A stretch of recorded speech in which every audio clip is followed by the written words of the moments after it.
최근 미국의 6월 소비자 물가 지수가 발표가 된 이후 시장에서는 인플레이션에 대한 우려감이 또 한 번 형성이 됐었습니다. 하지만 제롬 파월 미 연준 의장의 스탠스, 증원 출석 내용을 들어보니까 변함은 없었습니다. 정책 변경을 위해서는 미국의 경제가 더 좋아져야 한다라는 입장이었는데요. 오늘도 글로벌 변수들 체크하면서 시장에 대한 전략들 들어보도록 하겠습니다. 현대차증권 리서치센터의 김종원 애널리스트 나와 있습니다. 안녕하세요. 안녕하세요. 네. 제롬 파월 미 연준 의장이 증언 출석을 통해서 이제 현재 미국 경제를 어떤 관점으로 보고 있는지 저희가 확인을 할 수 있었잖아요. 네네. 네, 포인트들 좀 정리를 해주시죠. 네, 결론적으로 의회 청문회 결과를 보고 딱 든 생각은 8월 잭슨원으로 물 건너갔구나. 이 생각이 딱 들었습니다. 네. 그게 뭐냐면은 제롬 파월 연준 의장이 미국 경제가 견조하게 성장하고 있는 건 분명히 맞다. 하지만 테이퍼링 거기까지 여러 단계가 필요하고 한마디로 갈 길이 아직 멀다라는 점이죠. 그래서 지금 뭐 8월이 잭슨홀 미팅이고 그게 왜 그러냐면 이제 시장 컨센서스가 잭슨홀 미팅에서 파월 연준 의장이 테이퍼링을 시사하면서 이제 시작될 거라고 봤는데 이제 한 달 남았습니다. 갈 길이 멀고 여러 가지 단계가 필요한데 잭슨홀은 아닐 거다 이렇게 보여지고 있고요. 사실 지금 뭐 막 금통위가 끝났고 이제 11시면 이주열 총재가 기자회견을 예정되어 있는데 네. 지금 코로나 4차 확산에 오늘 최대 확진자가 나왔습니다.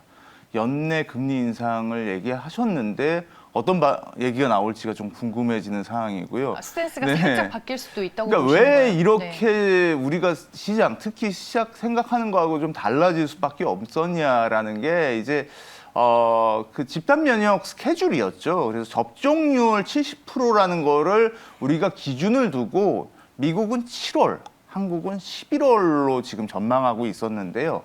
이 통계에 좀 오류에 우리가 빠진 게 아니냐라는 부분이 보이고 실제로 뭐 바이든 대통령이 얘기하는 게 뭐 그 성인들 숫자로 90% 이상 가겠다라고 했는데 실제 뭐 그거보다 다소 못 미쳤지만 거의 육박했습니다.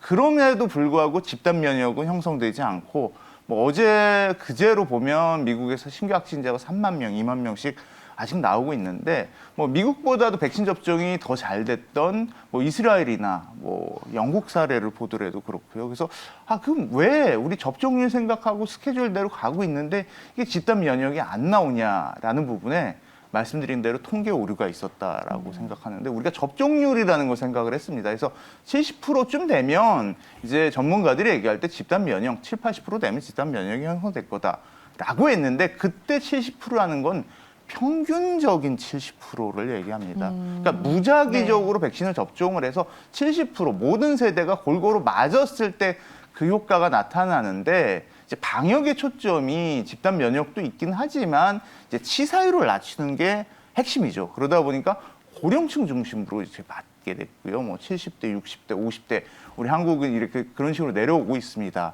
하지만 뭐 아시다시피 활동량이 많은 20대가 뭐 70대하고 어울려 다니고 뭐 그런 거 아니죠. 세대끼리 어울려 다니다 보니까 그 세대는 이제 피어 있는 세대라는 거죠. 네. 그래서 실제로 접종률 70%가 아니라 평균 70%가 사실 돼야지 어느 정도 코로나로부터 우리가 안심하고 얘기할 수 있다. 그러니까 즉 8월 잭슨홀을 얘기하고 연내 금리 인상을 얘기한 게 우리 접종률 70%의 계획대로 생각을 했을 때 그게 가능하다라고 그랬는데 그게 아니라 이제 평균이라는 개념을 본다면 실제로 통화 정책은 당초 시장이 이제 접종률 기준으로 생각했던 시기보다 다소 지연될 가능성이 매우 높아 보인다라고 좀 정리할 수 있을 것 같습니다. 네, 미국도 그렇고 한국도 그렇고 정책 변화가 또 쉽지 않은 시점이다라고 지연 가능성이 빨라질 가능성보다 분명히 지연될 가능성이 높고 이 코로나라는 게 뭐 파월 의장도 얘기했지만 불확실성, 그러니까 여러 단계 이 부분이 그 부분을 좀 언급하는 게 아닌가라고 보는데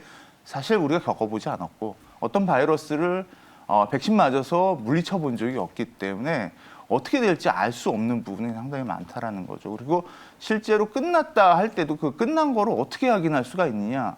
수개월이 지나야겠죠. 그때까지도 확인을 해야 되기 때문에 실제로 뭐 이스라엘도 그런 경험을 했었고요. 거의 끝났다라고 생각을 했는데 다시 백신을 맞지 않은 뭐 10대, 20대 중심으로 확 크게 확산되는 모습을 본다면 실제로 이 코로나 관련된 통화 정책은 생각보다도 상당히 지연될 가능성이 있어 보인다라고 정리해서 말씀드릴 수 있을 것 같습니다. 알겠습니다. 이번에 이제 미국의 6월 소비자 물가 지수가 시장 예상치보다 좀 잘 나오게 되면서 네네. 시장이 살짝 긴장을 하기는 네. 했었잖아요. 하지만 제롬 파월 미 연준 의장의 증언 발언을 통해서도 여전히 좀 일시적으로 보는 관점이 확인이 되기는 했는데 이 지표들의 결과를 우리가 시장에서 어떻게 받아들여야 하나요? 네, 저는 좀 생뚱맞게 말씀을 드리겠는데 지금 네.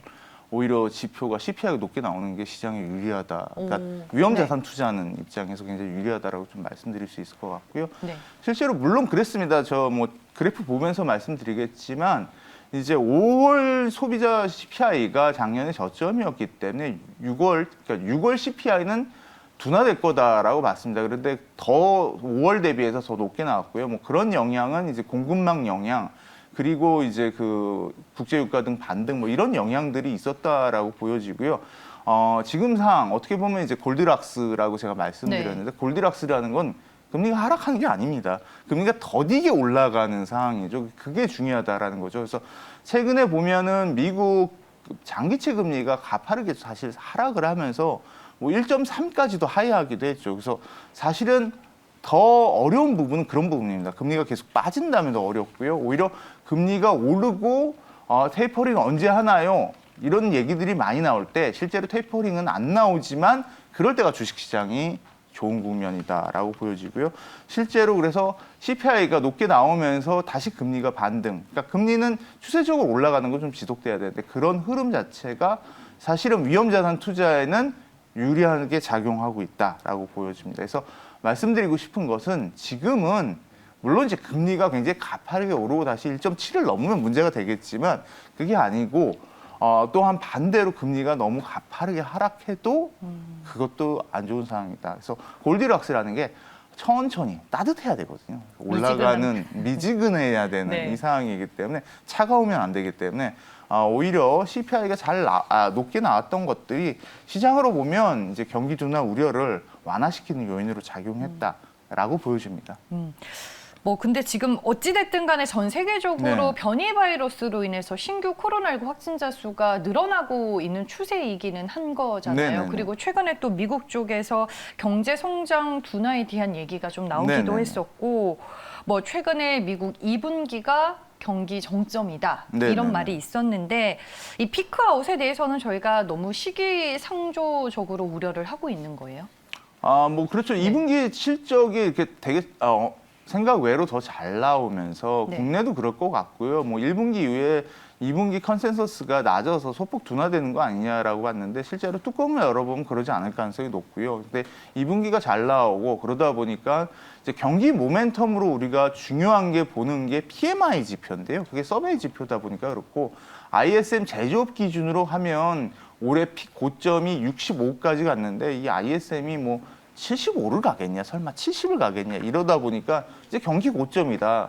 그러면 위험자산 투자의 모멘텀이 둔화되는 거 아니냐라는 건데 그건 좀 다르다라고 좀 보고 있습니다. 지금 이제 코로나 2차 확산, 4차 확산 얘기도 하셨고 델타 변이 네. 일어나는 얘기도 했는데 그러면서 아직까지 코로나가 확진자가 계속 나오기 때문에 이것이 레벨 다운될 때마다 경기 모멘텀이 부각이 될 수 있을 거다 이렇게 보여집니다. 그래서 실제로 미국 그 신규 확진자 추이를 보면은 네. 3월에 정체를 냈다 4월에 이제 뚝 떨어지는 이런 모습이 나옵니다. 근데 네. ISM 제조업 지표도 발표되는 게 그거하고 동일하게 갑니다. 그래서 정체돼 있을 때는 ISM 제조업 지표도 정체되고, 근데 신규 확진자가 레벨 다운을 하고 나면 다시 올라가고. 왜냐하면 이제 아무래도 경제 봉쇄라든지 소비 활동이라는 게 이게 훨씬 더 좋아지는 영향이 있다라는 거죠. 근데 지금의 코로나 레벨 추이를 본다면 뭐 우리나라도 물론 그렇지만 이제 미국도 그렇고요.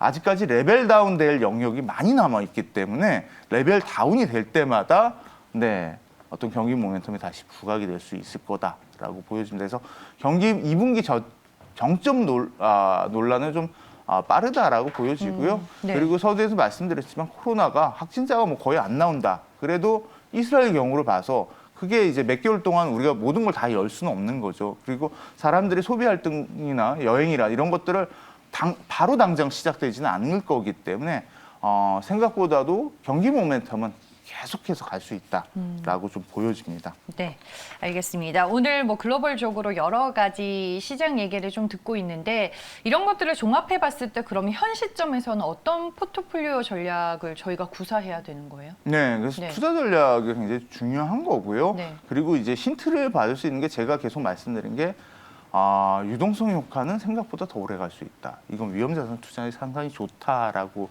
얘기할 수 있습니다. 근데 예상치 못했던 우리가 예상한 거하고 다르게 가는 부분이 있기 때문에 균형 잡힌 포트폴리오, 즉 주식으로 본다면 가치와 성장을 같이 투자해야 되고요. 자산 배분으로 본다면 이제 채권과 주식을 같이 투자해야 되는 이런 균형 잡힌 포트폴리오가 어느 때보다 중요한 시점이다라고 보여집니다. 실제로 저도 이제 금리가 이제 하반기에 빠질 거는 좀 둔화될 거는 예상했지만 인터넷이 갈 거다 이런 생각이 안 들었는데 실제로 인터넷이 가고 있거든요. 그래서 네.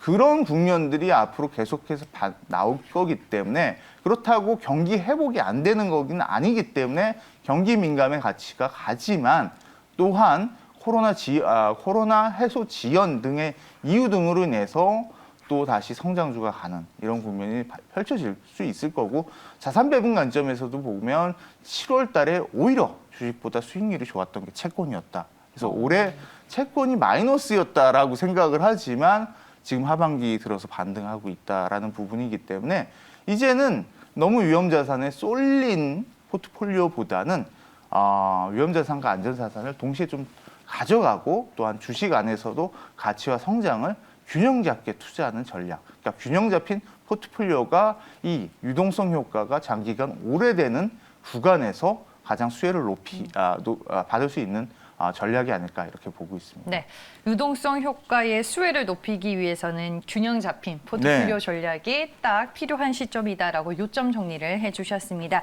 네, 시장 얘기 오늘 여기까지 들어보도록 할 거고요. 지금까지 현대차증권 리서치센터의 김중원 애널리스트와 함께했습니다. 고맙습니다. 감사합니다.